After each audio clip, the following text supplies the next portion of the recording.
Энергонавигация 2021 года открыта. Речные суда «Энергетика» выходят в первые рейсы. Им предстоит посетить труднодоступные поселки, находящиеся вдоль Лены и ее притоков. Подробности в нашем репортаже.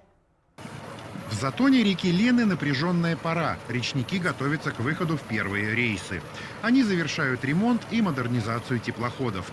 На судах заменили двигатели на более мощные, чтобы выполнить план в короткий срок. Также было обновлено навигационное оборудование, которое позволяет ходить флоту в условиях высокой задымленности, и сложной видимости, что мы видели по навигации прошлого года. В числе первых за топливом для потребителей отправится теплоход СПН-666.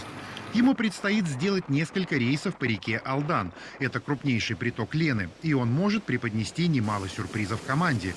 Но опытный экипаж готов к трудностям. Алдан считается, особенно Верховье, сложная горная река считается. Есть свои нюансы, перекаты сложные. Поэтому надо все учитывать. В эту навигацию флот «Энерготранснаба» доставит оборудование и материалы для отдаленных энергообъектов Якутии. Одна из главных задач – завести 53 тысячи тонн каменного угля для котельных. Наш флот обслуживает Усть-Майский район. Отгрузка производится с угольного разъезда Джибари-Кихая. Далее крайняя точка Чегда. И основные направления Усть-Мая и Эльдикан. Собственно, планируем успешно завершить навигацию и выполнить все объемы. В том, что объемы будут выполнены, речники не сомневаются, ведь за плечами у каждого экипажа не одна навигация. Главное – соблюдать приметы. Например, не выходить в рейсы в понедельник. Могут быть непредвиденные обстоятельства, которых лучше избежать.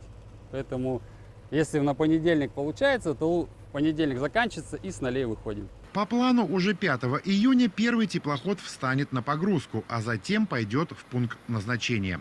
Суда будут курсировать безостановочно всю навигацию, чтобы обеспечить тепло и свет в домах потребителей.